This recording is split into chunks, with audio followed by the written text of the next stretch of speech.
Highlight. Pendengar, kondisi perekonomian nasional belakangan ini menjadi sorotan berbagai kalangan. Tekanan terhadap nilai tukar rupiah, pergerakan pasar saham yang fluktuatif, serta ketidakpastian ekonomi global yang masih terus berlangsung menimbulkan pertanyaan mengenai ketahanan ekonomi Indonesia di masa depan dan tentu saja ke depannya. Di tengah tantangan itu, pemerintah dan berbagai otoritas ekonomi dituntut untuk mengambil langkah yang tepat guna menjaga stabilitas sekaligus mendorong pertumbuhan ekonomi. Nah, dalam sistem ekonomi nasional, setiap lembaga tentu memiliki peran strategis. Bank Indonesia bertanggung jawab menjaga stabilitas nilai tukar rupiah dan menjalankan kebijakan moneter.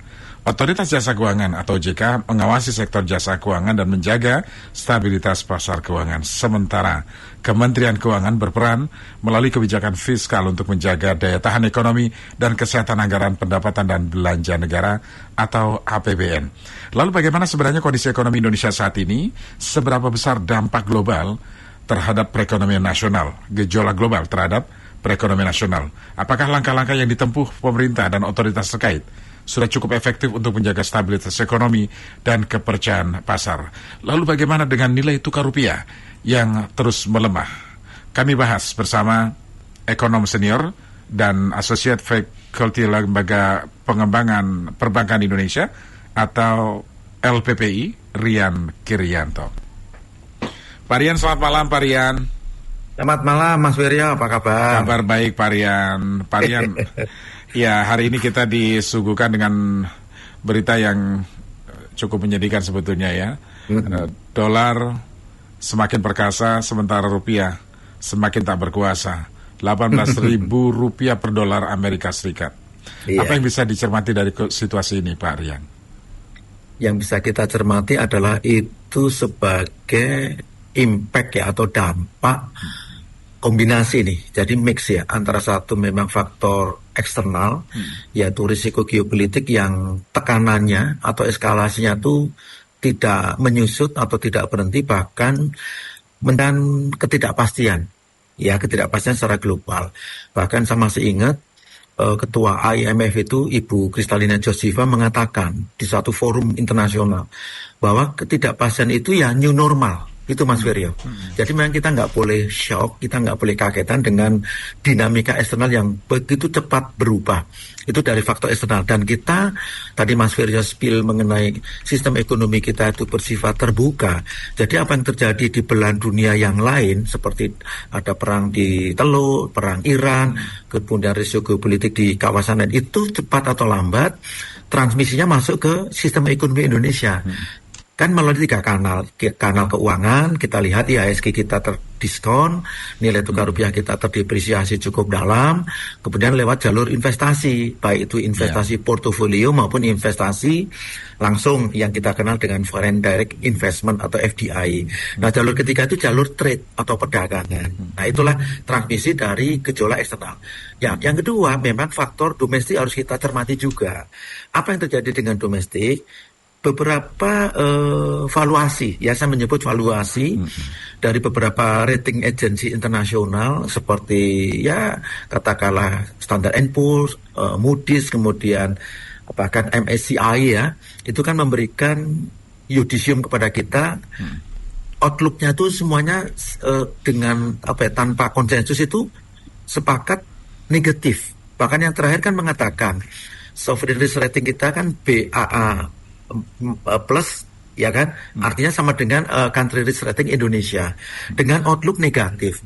Nah, itu sebetulnya assessment yang harus kita terima dengan legowo, dengan tangan terbuka untuk kita bisa merespon bukan dalam konteks defensif. Itu pandangan saya. Nah, oleh karena itu kita masih menunggu nih dengan pecah telurnya 1 US dollar ekuivalen dengan 18 rupiah itu, lalu besok dan kedepannya itu apa yang harus dikerjakan oleh semua otoritas yang terkait, baik itu otoritas fiskal, otoritas moneter maupun otoritas finance atau keuangan dalam suatu orkestrasi.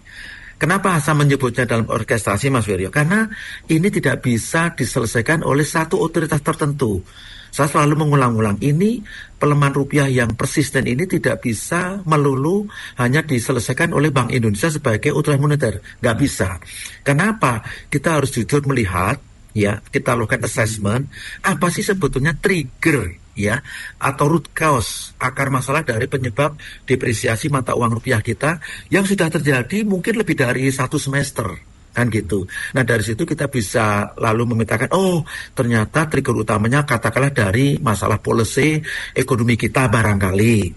Kenapa? Karena beberapa lembaga rating internasional, bahkan lembaga-lembaga domestik pun memberikan satu catatan kritis mengenai katakanlah alokasi anggaran untuk program makan bergizi gratis. Misalnya itu satu note, belum yang lain lagi ya kan. Bahkan apa namanya kemarin sudah diputuskan, ini akan menjadi isu barangkali mengenai penetapan kemungkinan revisi undang-undang pengembangan dan penguatan sektor keuangan atau yang kita kenal dengan undang-undang P2SK. Ya, itu kan udah close ya, tinggal diumumkan, dipublikasikan dan itu berlaku efektif. Dan mungkin masih banyak catatan-catatan lain dari beberapa analis ekonom baik internasional maupun domestik, yaitu saya kira tone-nya atau stand-nya itu positif untuk perbaikan-perbaikan ke depan. Saya kira itu highlight yang ingin saya sampaikan, Mas Wiryo. Baik. Nah, Pak Rian, rupiah kan terus tertekan, Pak, dan publik juga terus bertanya, kemana Bank Indonesia? Bahkan ada yang nyindir, apa masih tidur? Mungkin publik juga mengambil kesimpulan bahwa situasi ini terjadi karena Bank Indonesia terlambat mengantisipasi ini, sehingga dolar makin perkasa di Republik ini, Pak.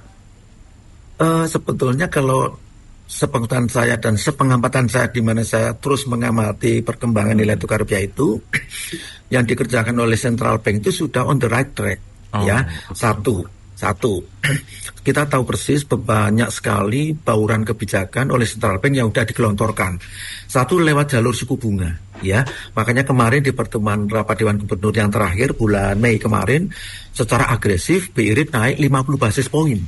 Padahal kita semua, para analis, para ekonom, secara mayoritas konsensus paling banter naiknya itu 25 basis poin, dari 4,75 menjadi 5%. Tetapi kami lihat BI itu betul-betul preemptif, langsung dikeluarkan kenaikannya itu 50 basis poin, dari 4,75% menjadi 5,25%. Itu jelas terang benderang memang BI ini ingin menahan agar kejatuhan rupiah itu tidak semakin dalam. Jadi lebih kepada upaya defensif. Yang kedua, dari sisi makro prudensial itu BI juga memberikan policy yang sebetulnya menyeimbangkan dari kebijakan BI rate tadi. Kalau BI rate itu tone-nya kan pro stability, maka dari sisi kebijakan makro prudensial sistemnya atau sistem pembayaran nasionalnya itu condong diarahkan untuk pro growth. Jadi ini balancing yang dikerjakan oleh Bank Indonesia. Instrumen yang lain, BI kan punya beberapa instrumen, salah satunya adalah foreign reserve yang kita kenal dengan cadangan devisa. Kita tahu mungkin sudah berapa bulan terakhir itu terjadi penurunan cadangan devisa kita yang puncaknya itu 156 miliar US dollar menjadi posisi terakhir itu saya ingat saya 146 miliar dolar, which is sudah sekian bulan BI itu melakukan yang namanya operasi moneter atau monetary operation, ya, itu melalui intervensi untuk tadi menstabilkan nilai tukar rupiah agar tidak semakin terpuruk. Dan itu ongkosnya cukup mahal menurut saya. Kan 10 miliar dolar loh, Mas Wiryo. Itu kan gede.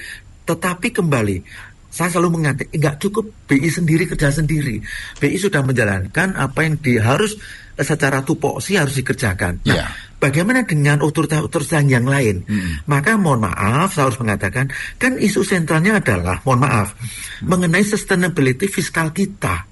Semua teman ekonom analis mengatakan demikian. Bahkan lembaga rating, saya ingat World Bank sama IMF itu pernah mencitir, ya, ini beberapa bulan lalu, hati-hati dengan potensi pelebaran defisit fiskal kita yang kita jaga jangan sampai melampaui 3% dari total PDB kita. Kan udah diberikan warning seperti itu gitu loh. Karena ada beberapa alokasi anggaran itu yang secara numerik rupiah itu besar.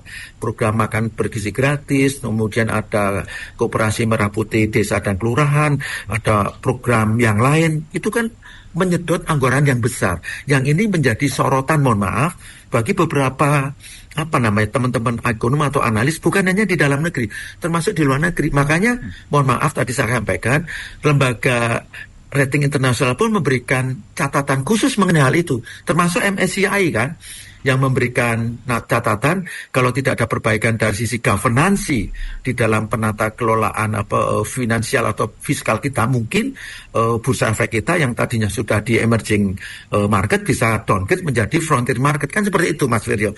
Jadi kembali penegasan saya ini harus dikupas dari berbagai bagaimana dari sisi moneter, bagaimana dari sisi keuangan polisinya, dan kemudian bagaimana dari fiskal polisinya.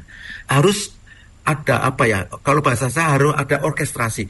Makanya yang kita tunggu sesungguhnya, kita tuh nunggu bagaimana gebrakan yang sifatnya breakthrough atau terobosan dari forum KSSK, Komite Stabilitas Sistem Keuangan. Itu kan orkestrasi. Ada kemudian keuangan sebagai leader atau koordinator, dengan membershipnya ada Gubernur Bank Indonesia, Ketua OJK, dan Ketua LPS. Nah itu yang kita tunggu. Tetapi itu kan dalam sisi mikro mengenai stabilisasi dalam konteks nilai tukar. Ada juga peran yang lain. Bagaimana tim ekonomi kita, kan gitu. Ada Kementerian Perindustrian, ada Kementerian Perhubungan, ada Kementerian ISDM, dan seterusnya. Nah, bagaimana mereka berorkestrasi untuk memberikan confidence, kepercayaan kepada publik, terutama market, agar recovery kepercayaan itu segera cepat atau lambat itu kembali rebound. Itu konteks saya, Mas Wirya. Oke, baik. Pak, nanti kita lanjut Pak. Kita sapa dulu pendengar sudah menunggu Pak Aryan. Ada Pak Pardi di Karawaci. Pak Pardi, selamat malam Pak Pardi. Selamat malam Bung Wiryo. Ya, silakan Pak. Selamat malam Pak Rian ya. Selamat malam Pak Pardi. Mohon Pak Rian, ini kan sebenarnya kalau kita ngomong dolar naik terhadap melambung darurat rupiah, kayaknya sih enggak juga ya. Harusnya dibalik bahwa memang rupiah jeblok terhadap dolar, karena katanya ini ya. Karena katanya ini di Asia Tenggara ini cuma rupiah dulu yang jeblok. Betul. Kalau dibilang jeblok sebenarnya rupiah nggak cuma sama dolar katanya. Sama Singapura, sama ringgit Malaysia pun jeblok kita udah 4.000 berapa sekarang. Iya. Nah, jadi kira-kira ini, dan kenapa Pak Rian selalu yang digaung-gaungkan oleh pemerintah itu bahwa ini karena efek geopolitik Timur Tengah. Padahal sebenarnya ada yang tutupi gitu. Ada bener nggak sih Pak Rian gitu loh? Harusnya jujur aja deh gitu. Karena ini udah dari 15 sekian udah 18. Kira-kira nggak tahu seminggu atau 2 minggu lagi sampai 20. Tapi hebatnya kita masih tenang dan damai sepertinya ya. Nggak tahu Pak Prabowo ini nggak ngerti atau memang menghibur kita, nggak ngerti. Tapi kita ngelihat Pak Purbaya sih udah agak langsing ya. Gitu. Nah, terus begini, saya sebagai orang awam nih Pak ya, pengamat sosial media, ini contohan aja nih, itu MBG itu udah pasti, itu udah harus di stop. Kemudian KDMP, mohon maaf, ini udah disuarakan dulu. Prabowo berhasil membangun koperasi merah putih 30.000, Masya Allah, dari bentuk bangunannya aja kita udah tahu itu udah, kita orang kampung itu tidak memenuhi syarat. Dindingnya seng, atapnya seng, itu udah Pak, kalau saya isinya itu 1 miliar, itu semalam habis dirampok. Jadi ini sepertinya memang ada main-main gitu loh. Ini cuma main-main gitu ya. Itu benar-benar ada potensi yang mungkin ratusan triliun, mungkin ribuan triliun dari kalau digabung antara MBG dengan KDMP itu akan hilang, lenyap gitu, Bung Pak Rian. Nah, kalau kira-kira program itu di stop, pengaruh nggak terhadap dolar Indonesia, kepercayaan domestik dan internasional dolar Indonesia gitu, APBN kita. Terima kasih. Terima kasih Pak Padi di Karawaci. Terakhir ini pertanyaannya Pak, mantap banget itu ya, nanti ditanggapi Pak. Tapi kita sapa pendengar selanjutnya, sudah menunggu ada Pak Petrus di Sunter. Pak Petrus, selamat malam Pak Petrus. Malam Mas Wiryo, malam Pak Rian. Selamat malam Mas Petrus. Ya, jadi Pak Rian ya, saya rasa ya tim ekonominya Pak Prabowo ya, Iya, saya rasa juga mengerti apa yang Pak Rian sampaikan hari ini. Karena kita orang Iya. awam semua tahu ya, Betul. kita orang awam pun seperti Bapak yang barusan tadi Pak Pardi tadi, kita semua tahu Iya. problemnya di mana gitu loh ya. Iya, iya, iya. Cuman celakanya ya presiden kita ini terlalu powerful ya, terlalu powerful. Tidak ada orang yang bisa mengendalikan beliau untuk ke arah yang istilahnya yang lebih positif gitu ya. Jadi gini, harus ada tim yang lebih kuat yang bisa menyadarkan beliau. Ya, memang cita-cita beliau ini idealis ya. Ya, jadi ini mudah-mudahan didengarlah oleh tim Pak Prabowo yang bisa ini ya. Jadi apa yang Pak Rian sampaikan ya, semua orang tahu problemnya di sana. Jadi ya, jadi investor ya merasa ini nggak secure gitu loh ya, karena kalau program ini dilanjutkan ya, ini kas negara akan terkuras terus gitu loh, karena fondasinya tidak kuat untuk menutupi pengeluaran ini gitu loh. Saya ambil contoh paling gampang Pak Rian ya. Ini sekarang BUMN, semua BUMN diwajibkan harus untung untuk supaya bisa menyetor ke kas negara untuk mendukung program Pak Prabowo ini gitu loh. Akhirnya yang dilakukan BUMN adalah dengan cara pintas, cara primitif. Jadi tinggal naikkan harga aja ya. Contohnya saya nih, saya industri yang membutuhkan gas industri gitu loh. Gas industri sekarang dari $9 MMBTU menjadi 20,74 MMBTU, lebih dari 50% naiknya gitu loh. Jadi cara tuntas yang dilakukan BUMN semuanya begitu gitu loh. Industri makin kolaps ya, dan ya pendapatan kedepannya akan lebih susah gitu loh. Celakanya juga Menteri Keuangan kita yang dipilih ada Menteri Keuangan yang ofensif, bukan prudent seperti Bu Sri Mulyani gitu loh. Baik, kita dapat poinnya Pak Petrus ya. Pak Petrus pendengar terakhir ya Pak Rian ya. Sebelum ditanggapi ada pertanyaan dari komentar dari WhatsApp Pak Doni. Stabilitas ekonomi sedang tidak baik-baik saja. Kalau baik rupiah tidak naik dong. Korupsi di mana-mana, daya beli orang menurun. Terlihat dari konsumen resto saya yang menurun belakangan ini. Pemerintah hanya kamuflase dengan keadaan ekonomi yang menurun ini dengan bilang baik-baik saja, tapi realnya tidak Pak. Sepertinya BI tidak berdaya dan Menkyu juga. Lalu bagaimana biar rupiah menguat Pak dan daya beli meningkat kembali? Nah, ini beberapa pertanyaan pendengar. Silakan Pak Rian ditanggapi Pak. Pertama, terima kasih untuk tadi Pak Pardi, Pak Petrus, sama Pak yang terakhir siapa tadi? Maaf. Pak Doni. Pak Doni ya, terima kasih untuk responnya. Mungkin saya akan cover semuanya ya. Pertama, nilai tukar suatu mata uang itu adalah mencerminkan fundamental ekonomi suatu negara. Itu theoretically di mana-mana berlaku secara internasional best practice. Jadi kalau fundamental suatu negara itu divaluasi itu strong dan itu betul-betul sustain ya, itu pasti tercermin di harga mata uangnya terhadap mata uang yang lain. Itu satu poin. Yang kedua, dari sisi policy, sepanjang policy dari siapapun otoritas itu di-accept oleh market dengan positif, maka itu akan terrefleksi di nilai tukar mata uangnya. Ya, nah poin ketiga adalah kita bicara lalu faktor sentimen. Ini yang di luar aspek fundamental. Selama sentimen negatif itu masih menggelayuti ekonomi kita.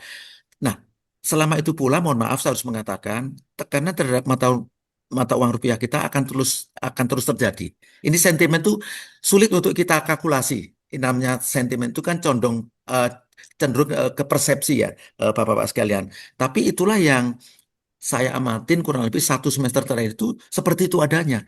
Kita boleh cross check di real sektor atau di teman-teman pelaku usaha, di Kadin, di Apindo, HIPMI dan sebagainya. Ya suasananya seperti itu. Makanya kalau kita tadi Pak Pardi kemudian Pak Petrus omset penjualnya turun, saya bisa memahami karena dengan kenaikan harga-harga itu karena mungkin sebagian komponen bahan bakunya harus import, terutama tadi gas ya sampai naik 100% ya karena tekanan eksternal luar biasa sehingga ketika kita bayar $1 itu katakanlah 15.000, sekarang kita bayar $1 18.000. Jadi ada penambahan ongkos karena selisih nilai tukar. Nah, oleh karena itu upaya yang harus dikerjakan saya kira apa yang menjadi catatan-catatan kritis konstruktif dari teman-teman ekonom, analis, dari lembaga-lembaga rating internasional itu yang menurut saya harus dijawab, ya dijawab dan dijawab bukan dalam konteks defensif, tapi harus do it dikerjakan secara apa ya, secara nyata dan kita bisa melihat atas apa ya komitmen untuk berbuat lebih baik. Karena itu yang menjadi catatan-catatan kritis dari beberapa lembaga agensi internasional. Tanpa kita lalu kok cenderung ke internasional, bukan begitu. Karena mohon maaf internasional itu lebih objektif dan relatif lebih independen, maka harus itu yang harus kita counter dengan tadi apa dengan istilahnya karya nyata lah kalau bahasa saya. Dan kalau itu bisa ditangkap oleh lembaga-lembaga rating, pelan-pelan ya memang tidak secara instantly, pelan-pelan confidence level itu akan kembali. Ya akan kembali. Dan itu harus dikerjakan dengan persisten, dengan konsisten. Mohon maaf, tidak cukup hanya dengan percakapan-percakapan. Nggak cukup. Hmm. Ya. Nah, mudah-mudahan ini apa yang saya sampaikan itu bisa betul-betul bisa menjawab tadi tiga penanya. Dan mudah-mudahan juga didengar oleh para pihak yang berkepentingan. Gitu Mas Waryo. Iya, iya Pak. Sebenarnya koordinasi antar lembaga tadi ada BI, kemudian OJK, Kementerian Keuangan dan KSSK tadi. Apakah memang sudah on the track, Pak? Sudah solid juga? Ya, karena sepertinya ya, seperti yang terlihat itu kan Menteri Keuangan yang sendirian menghadapi masalah ini, Pak. Makanya tadi saya sempat beberapa kali saya mengutarakan di dalam konteks policy response itu harus dalam bentuk orkestrasi. Nah, Hmm. bahkan saya itu berpikir kalau secara tupoksi dalam situasi normal itu rapat KSSK itu kan 1 kali dalam 3 bulan, Mas Hmm. Wiryo, Bapak-Bapak Hmm. sekalian. Nah, dalam situasi yang katakanlah sedang menuju ke arah yang tidak baik-baik saja. Mungkin Hmm. nggak cukup 1 kali 3 bulan, Hmm. barangkali 1 kali 1 bulan, karena keadaan yang memaksa untuk menuntut itu dan itu harus segera di apa ya di announce kepada masyarakat. Ini Hmm. loh, Komite Stabilitas Sistem Keuangan sudah mengerjakan ini, dan kita akan mengerjakan ini untuk merespon tadi catatan-catatan kritis yang disampaikan oleh pihak eksternal Hmm. itu yang di luar government system. Saya Hmm. kira itu Mas Wiryo. Iya. Lalu pemerintah saat ini ya, prioritas pemerintah apa yang harus dilakukan, Pak? Antara menyelamatkan rupiah, Mm-mm. menjaga pasar saham, atau mendorong pertumbuhan ekonomi? Mana Sa- prioritas yang harus diambil? Sekarang ini harusnya tone-nya itu pro stability, ya, pro stability. Artinya apa? Kendalikan nilai tukar rupiah, Hmm. kendalikan inflasi, asal itu tercapai, baru kita berpikir next step-nya adalah pro growth. Bagaimana mendorong pertumbuhan, ya. Nah, kemudian yang kedua, yang tadi saya spill di depan ya, itu polisi-polisi yang sifatnya responsif itu segera dinyatakan ke publik dan Hmm. itu publik akan membaca, oh berarti pemerintah QQ KSSK itu betul-betul apa ya ada semacam ini yang mungkin kita sering lupa sense of crisis Mas Viryo. Hmm. Jadi ada rasa sense of crisis itu dimunculkan dalam bentuk tadi rapat mungkin lebih frekuen, tidak hanya 1 kali dalam 3 bulan, dan Hmm. itu harus di apa ya di announce ke publik bahwa itulah wujud apa namanya rasa sense of crisis dari government. Nah, saya kira itu butuh tadi yang sampaikan Pak Paswardi betul. Ada semacam kejujuran ya atau keterbukaan bahwa memang mohon maaf situasinya sedang menuju ke arah yang mungkin tidak baik-baik saja. Nah, kejujuran ini saya kira akan divaluasi oleh kita semua termasuk oleh International Rating Agency. Kan yang poinnya adalah apa ya, ya tadi kejujuran itu, keterbukaan, transparan, tidak ada yang ditutupi gitu. Itu Hmm. demi kebaikan, bukan Iya, untuk maaf kata kita lalu menjudutkan 1 2 orang. Tidak, dalam iya, konteks kita membangun kembali Indonesia itu akan lebih kepada tracknya yang benar gitu, Mas Wiryo. iya. Beberapa kali kan dalam statementnya BI akan melakukan intervensi ya, Pak Aryan, kalau Iya, tidak salah, supaya dolar, mm-mm. supaya rupiah menguat, begitu. Tetapi Iya. faktanya sampai sekarang kan juga dolar tembus sampai 18.000. Kita tidak tahu 1 2 atau seminggu ke depan akan seperti apa, kan begitu. Jika tadi yang disampaikan Pak Aryan bahwa BI sudah on the track, seharusnya kan tidak seperti ini, Pak, kejadiannya, Pak. Karena faktornya sentimen. Jadi makanya mohon maaf, Oh. saya menggunakan ini. Saya menggunakan apa namanya Jadi bukan persoalan karena terlambat mengantisipasi ya, Pak. Karena bukan. persoalan sentimen tadi. Mohon maaf, saya akan menggunakan perumpamaan. Orang sakit karena maaf kata nih ya. katakanlah kena guna-guna, ya. Tapi diobati dengan resep dokter. Kurang lebih itulah gambarannya yang Jadi nggak nyambung gitu disampaikan. ya maksudnya ya. Iya, Joko Sembung, mohon maaf. Maka tadi aku bilang di depan, mari kita duduk bersama, yuk dengan kepala dingin kita oncei, kita kupas, kita bilang, apa sih root cause? Kita bicara root cause loh Mas. Akar penyebab utama, bukan simptom-simptom yang dari sono, bukan itu. Mari kita bedah, ini ibarat kayak gelar perkara, root cause-nya apa sih? Kembali, adjektifnya adalah dengan kepala dingin tanpa bermaksud untuk menyudutkan, menyalahkan, kamu salah, kamu benar, enggak begitu. Dalam sebuah orkestrasi, semua tidak boleh suaranya fals, ya kan? Harus sesuai dengan apa namanya kekuatan vokalnya. Ada bass ya bass, suara tenor tenor, suara bariton bariton gitu. Jadi kan orkestrasi jadi bagus. Jangan ada yang fals. Nah tadi kan Mas Firnya nyebut ini kok dari maaf kata dari fiskal authority itu kelihatan menonjol. Nah itu yang mungkin harus direkonstruksi. Bagaimana permainan ini bisa lebih enak ditonton ya dan penonton puas dan ada hasilnya gitu loh. Hasilnya adalah kembalinya confidence level dari publik, terutama dari market. Hmm. Iya, yang terkoreksi kan juga eh, pasar saham ya, indeks harga saham gabungan ini kan juga bergejolak, Pak. Nah, peran OJK apakah sudah cukup baik menjaga itu on the track atau memang ada faktor sentimen juga sehingga indeks harga saham gabungan bergejolak? Ada. Jadi kan tadi saya bilang koreksi suatu equity atau saham ya atau obligasi atau bond ya termasuk juga nilai tukar rupiah sebagai komoditas itu ada faktor fundamental, ada lagi faktor sentimen. Nah, ketika faktor sentimen itu tidak bisa di-counter dengan tepat ya, ya tadi confidence level market masih akan apa ya, masih akan diselimuti dengan kecurigaan, dengan ketidakpastian, dan akibatnya sikap investasi yang mereka tempuh adalah apa? Mohon maaf, membuang saham-saham kita. Ya saya sebut aja mohon maaf, saham-saham bank-bank milik negara atau himbara coba, Mas Wira kan bisa lihat sendiri. Secara fundamental, bank-bank himbara itu kan bagus tahun 2025 rata-rata bisa untung ya BNI Mandiri sama apa BRI BRI. BNI Mandiri itu rata-rata kan sorry di luar BNI untungnya 21 triliun tapi Hmm. yang BRI Mandiri kan di atas 50 triliun Hmm. kan luar biasa tapi mohon maaf bagaimana valuasi sahamnya di pasar kan itu undervalued menurut saya bener nggak? Hmm. Karena tadi persepsi jangan-jangan Mas. Nah persepsi Hmm. ini harus di-counter dengan tadi dengan apa ya statement-statement yang betul-betul bahasa saya nih market friendly, betul-betul investor friendly. Ya, jangan lalu counternya tuh cenderung defensif. Saya kira bukan itu.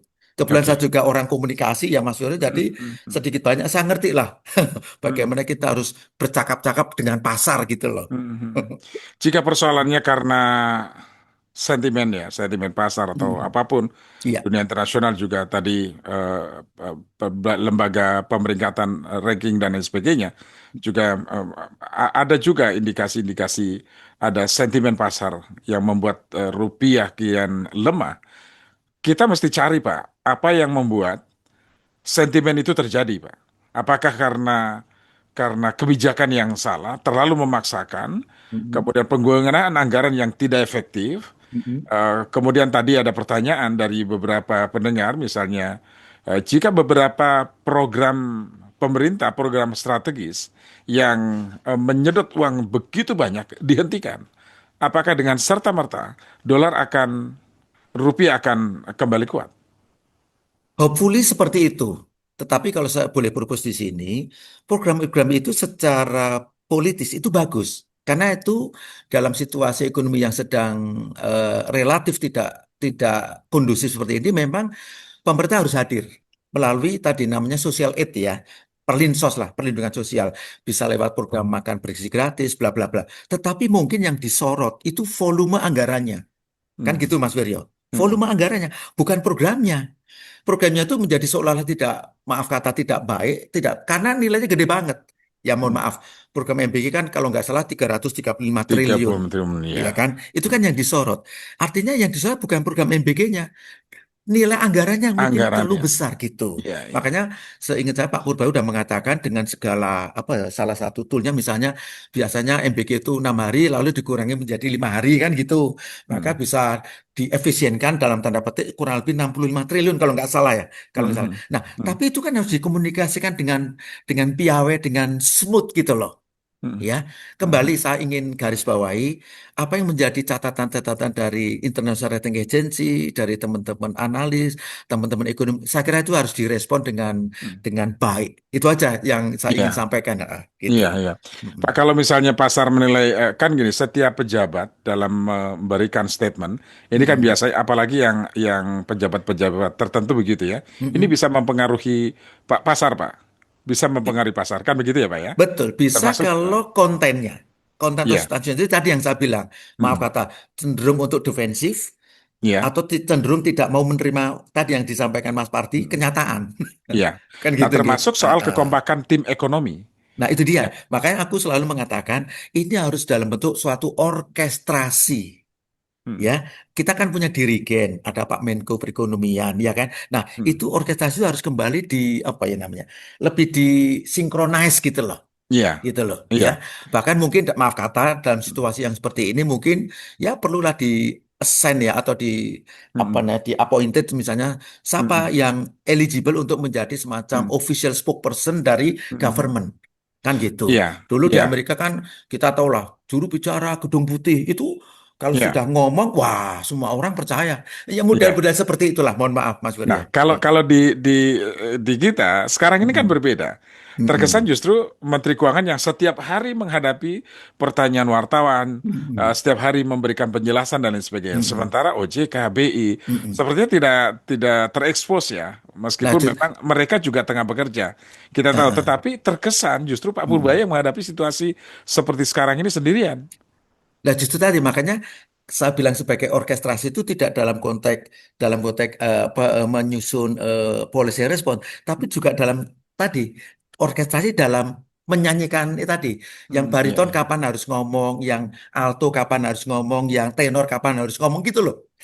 Itulah bayangan saya, itulah orkestrasi. Oke. Iya, Jadi iya. tidak hanya, mohon maaf itu saya ingin mengatakan tidak hanya solois gitu loh. Mm, Ini kan mm. ibarat apa choir ya atau paduan suara harus Iya. betul-betul kapan siapa suara ngebas harus ngomong, kapan yang alto harus ngomong, kapan tenor harus ngomong kurang lebih seperti itu Mm, Mas Wiryo.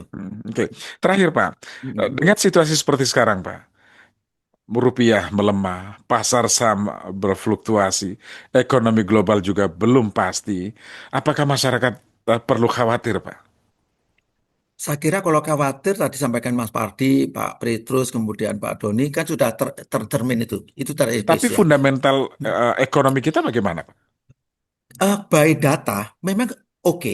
BPS kemarin merilis kita pertumbuhan kita 5, saya lupa 5, pokoknya di atas Q1 tahun lalu 5,1% lah. Hmm, Walaupun itu baseline-nya juga tahun lalu karena rendah, makanya itu ada namanya low base effect. hmm, Tetapi kita harus catat, salah satu isu sekarang muncul adalah ada dua. Mohon maaf satu, dua. Pertumbuhan kredit kita tuh mengalami perlambatan, ya, tetap tumbuh tapi melambat. Itu indikasi Pak Parti, Pak Petrus sudah nggak mau minta kredit ke perbankan. Bahkan yang sudah minta kredit ke perbankan pun tidak dicairkan.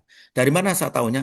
Kita lihat undisbursed loan kita, fasilitas kredit yang sudah diberikan kepada debitur sekitar 2.500 triliun itu masih nongkrong di bank, hmm. tidak ditarik. Itu satu indikasi. Yang kedua, Mas, kita purchasing manager index kita itu ada di baseline 50, Pak. Itu betul-betul apa?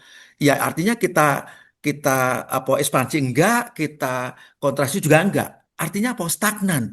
Nah, dua indikator utama itu mudah-mudahan bisa menjadi semacam wake up call ya, wake up call bagi para pengambil kebijakan untuk segera ke depannya itu segera membuat tadi bagaimana menyiapkan policy response kalau bahasa saya sehingga bisa menjawab tadi orang menjadi Pak Petrus, Pak Padi menjadi bergairah untuk mencarikan kredit, bahkan mengajukan kredit baru. Kemudian apa nah, manufaktur-manufaktur kita mulai beroperasi lagi, mesin-mesin produksinya kembali naik, syukur-syukur menjadi full capacity. Nah, itulah ekonomi menjadi rebound. Ya. Tetapi untuk ke situ kan tadi Hmm, kepercayaan publiknya harus dikembalikan dulu, hmm, rebuild di pasarnya, apa ya, dipulihkan lagi gitu Mas hmm. Wirya. Iya, dengan begitu sentimen pasar juga akan semakin berkurang ya, Pak? Iya, Oke, saya kira baik. itu Baik. diskusi kita sore ini. Pak Rian, terima kasih sudah Ya, bersama kami, sudah mm-mm. mewarnai diskusi pagi Ya, sore ini, malam ini. Semoga ya tentu saja kita tetap optimis ya Pak, bahwa iya, ekonomi kita akan semakin baik ke depan dengan optimis kebijakan tapi yang tetap tepat. dengan kewaspadaan. Catatan saya, Betul, Mas Wiryo. betul. Ye. Baik. Terima kasih, selamat malam, Pak Selamat Rian. malam, Mas Wiryo. Pendengar, demikian tadi ekonom senior dan Associate Faculty Lembaga Pengembangan Perbankan Indonesia, LPBI, Rian Kireyanto. Highlight.